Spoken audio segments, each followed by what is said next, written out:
1 o'clock.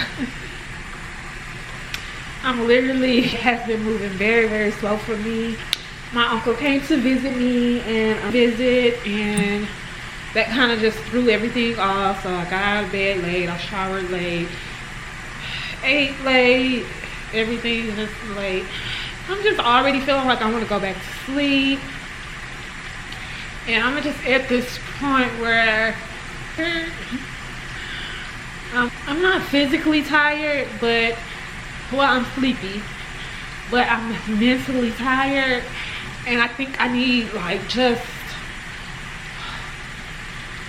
a breather, you know, away from these hospital walls, away from this staff, away from everybody, you know.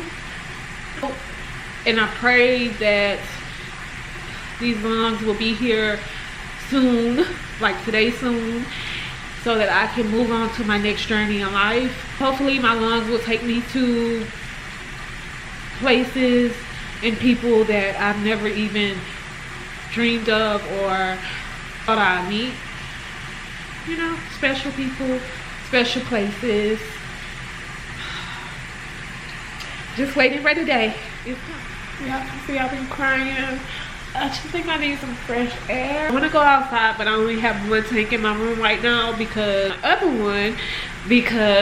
they're running low on regulators, and the regulators are the little things that the oxygen attached to that tells you, you know, how much oxygen you have left and all of that. That's the regulator. So I guess they don't have many of them, and got one, and he told me that if they, you know, get some more, then he'll bring me one. But I feel like I need to go outside now. I'm just gonna go like so I'm about to get some tone off that, but yeah, I'm about to go outside and just get some fresh air. So I am outside, and they found me a regulator. Regulator, but it's not, it only goes up to 8, so I'm really not getting the oxygen that I need. So I'm on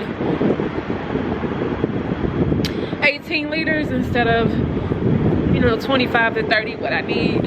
So I'm just gonna stay out here a little bit more, and yeah,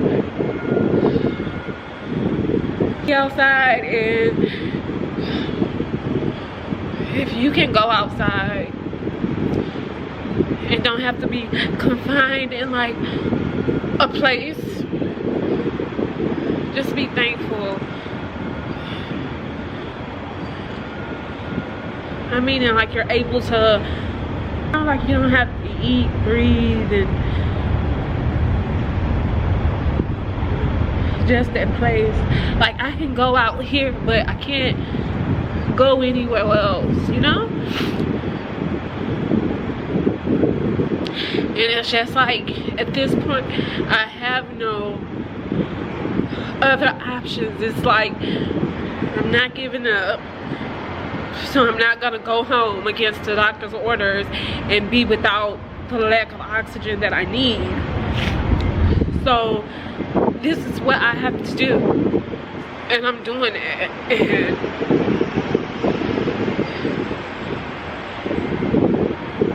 it just is what it is. It's not gonna last always. Alright, so it's 4 o'clock, almost time for, well, it's not almost time for shift change, but 3 hours. I feel a little better. I just was outside, just, you know, getting some fresh air, and I still, you know, I am so thankful to be able to go through this, because it shows me just how thankful and grateful to be. Hospital, well, outside, where they have a specific place where physicians and doctors part. So I'm looking at cars in the parking lot, and you see nothing but BMWs, Mercedes, Ferrari, and I'm just like looking at this, and I'm just like, okay,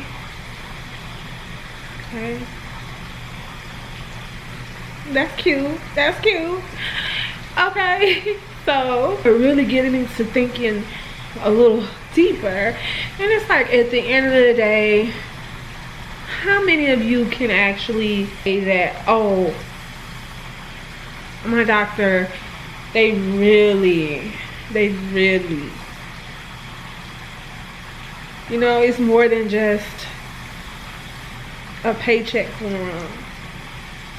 Very seldomly met doctors like that. My attorney medicine doctor, she's like that. Doctors are very smart people. You know, they go to school all these years. They're very smart. They're very, and I think when it comes to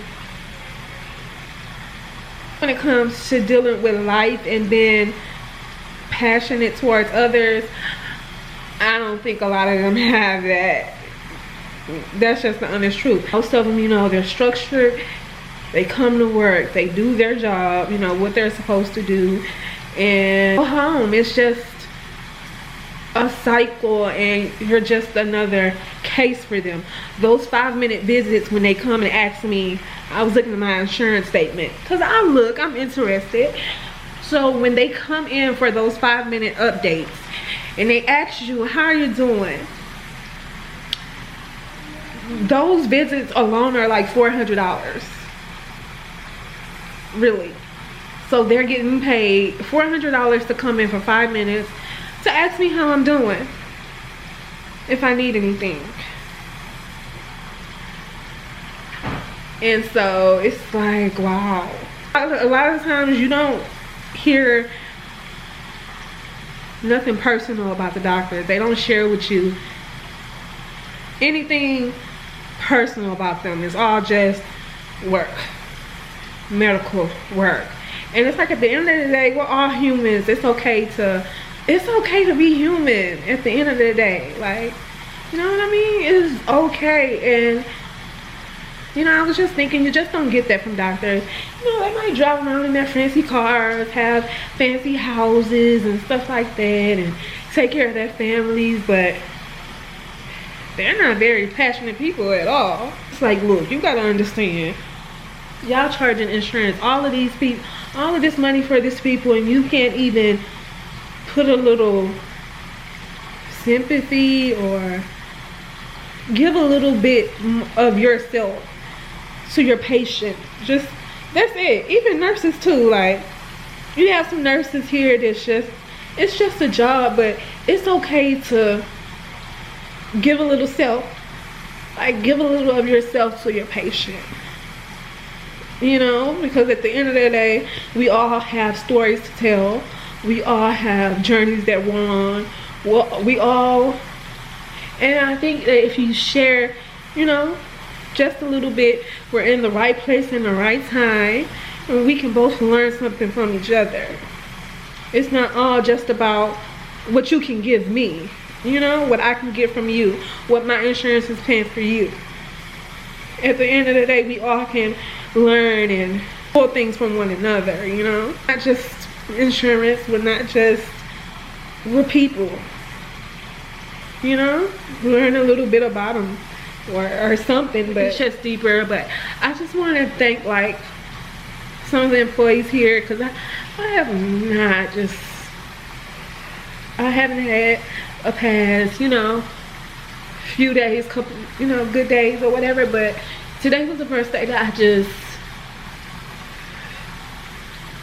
broke down crying. Like, you don't, a lot of people don't see me cry. You see me cry, but when it comes to, like, my family or this staff, they don't see me cry. I cry in my own little room, and, you know, behind the restroom or wherever.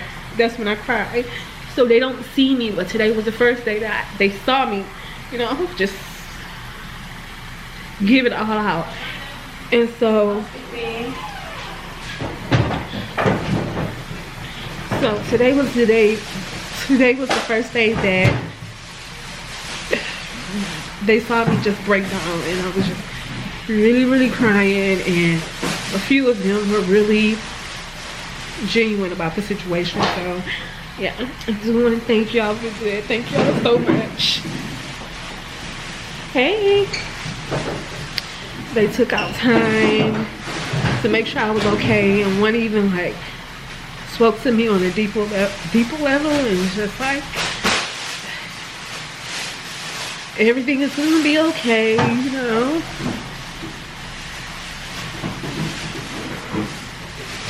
We all have to go through something, and we all have to deal with what we have to deal with. But at the end of the day, you can't let, you know, the enemy win. I was very thankful for that conversation. Okay. Yeah, you can close it. Okay. But like I said, I'm just really ready for the next part of my journey. And I can say that, but I know that it's God's timing, and I can feel this way and everything else, but it's all God's timing. I just need to take control of things, like of my emotions and all of that. Like, I think it's perfectly fine that I'm feeling like this. I've been here 4 months, y'all. It's perfectly fine, but I think the big thing is just not to feel like this on a consistent basis, because that's not going to be good health-wise. It's not good health-wise for me. So yeah, you know, I'll be okay. It's just, it's starting to just, a lot of people don't understand. It's not just what I'm going through. It's deeper than that. This is me. Mind you, I've been on oxygen 10 years. I've been on this list, transplant list, on and off for 7 years.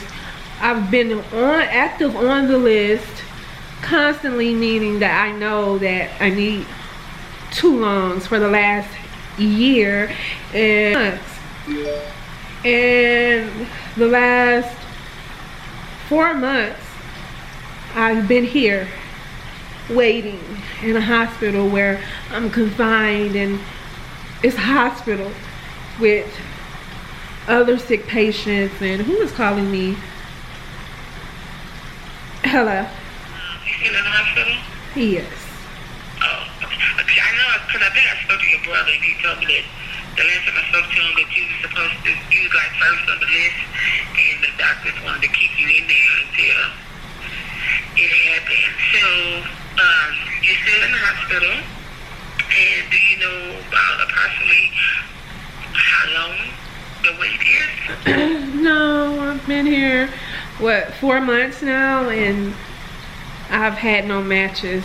So I'm here, and the main reason why I'm here is because my oxygen consumption is too much for me to be at home. They can't supply me with that amount of oxygen in my home, so yeah, I'm here waiting. Right. Oh, okay. Okay.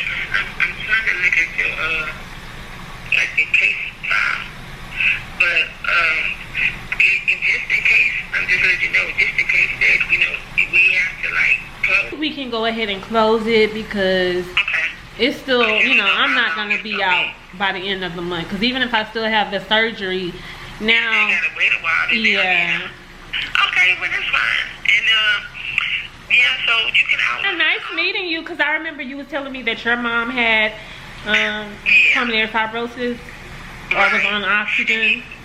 Yeah, because we had tried to bring her home one time, and then it didn't work, because the machines that they sent home, like you say, it's not enough. Yeah. So they had to, you know, send her back to the hospital. Yeah. Yeah. Okay, well, thank you for calling me and explaining all of that to me. Okay, you're welcome. No problem. Thanks. All right.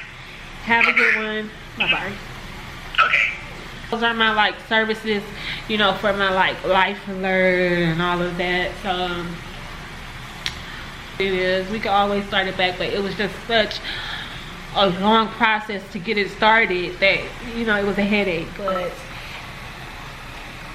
you have to think about it. I've been here 4 months. I've been waiting. I've seen people. I haven't saw people die, but you know that's what happens here. You see the sicker people than you. You see people come and go, you know? And I think that's the most overwhelming part about it, is that it's like what I was saying about life is that constant change. Now, see what she doing. Let her know her baby okay. You still on the clock. You supposed to be still working. But Justin Bieber had posted something on Instagram which made me think. Posted, "Hey world, that glamorous lifestyle you see portrayed by famous people on Instagram, don't be fooled thinking their life is better than yours. I can promise you it's not." And so he got over 1 million likes on that post. And then you click on it and you see all of these verified accounts, which means, you know, they're celebrities agreeing with them. So what does that tell you? It tells you that all of these things people are putting out are just fake. And you don't know what's real these days. And a lot of time, you know, I hate to say, but people fall in love with the fake. If you go on, you know, a popular YouTuber page with a lot of subscribers, they're showing a lot of money or buying a lot of, wouldn't necessarily be showing it, but you know, showing their lifestyle and how they live and how they doing this and how they doing that. But it's very rarely that you'll see them doing something very proactive. But other than that, I'm saying that, you know, they're showing the glitz and the glamour. Those stores, they have so many messed up issues with them, and it's just like, you would not believe it. That's why my main promise to myself was just staying true to who I am, staying true to myself, and I think I'm doing a pretty good job at that. With just staying true to myself and what I'm putting out, the energy that I'm putting out, because I don't have time for the fake stuff. Like, you still see a lot of women, which it actually makes me sad. They actually go and have photo shoots just and get all dolled up and everything just to post a picture on Instagram for likes. And then you have to want even more attention and say, okay, I have this new, you know how they do like a little picture over it. They go to their story. They already posted the picture for one, but they go to their story and they say, okay, I post a new picture, go like it. Like, do you have to remind people to do all that? Like, these people are they just want attention. And it's just a shame how people is and how people are attracted to that fakeness. And it seems like being fake these days will get you so much further than just being yourself. And a lot of people are afraid of just being themselves, and that's what's so scary about it. Like, you don't have to be like other people. You don't have to try to be like these celebrities. So I am back. I am finished with rehab. I'm finished with rehab. It was alright today. I'm just ready to get some rest. And tomorrow we have, what do you call it? The support group. So if I'm gonna make it to that, I need to be really energized, because the way I'm feeling, if I'm feeling like I was today, I won't be attending. Okay, that's tomorrow. And I just got the phone with my friend from Nigeria, and I just was basically telling him that at this point, because you guys know that, I mean, just being real with y'all, I'm not crazy, like I'm not dumb. And originally the plan was that he would be back within a year, and it's well past a year, and it's like I told y'all, I'm waiting on lungs, not a man. And so I had to just let him know that, you know, even though he's a very nice guy, and we have to let each other go, because I can't, you know, in God and hope in God, but I can't trust that he's gonna come back to the United States, you know? I can't trust that, so I can't give no more of my energy to that, because the situation is what it is. Like, it's past a year and you're doing all of these things, but nothing's happening. And so I told him at this point I have to let it go, because we can't stop one another from getting to our next journey in life. We can't hold it up. Like, I am not about to be held up and miss out on something that is for me, because I'm you know, I'm so concerned with you. Even though I would like to put all of that hope and trust in the situation, but at the end of the day, it just doesn't sit right with me. It doesn't sit right with me to do that, you know, especially when I'm not seeing progress. And that's just a simple fact that I have to let it go. I have to let it go. And I said, you know, I have to let you go, and you have to let me go, even though it may not be what we want, but it's probably going to be best for us. So I'm going to have to allow myself time to heal, because he was really an amazing guy. Like, everything that I wanted in a guy, he has, but he's just not here with me. And it's so much that we can do over the phone or FaceTime, but you're not physically here. So, and I need that. You know, people can do long distance relationship all day, but it's not for me. Not right now in my life. It's not for me. Like, I need somebody physically here, so see that, you know, we can remain friends, but distant friends.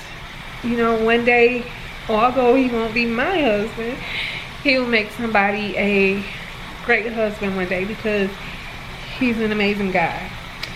But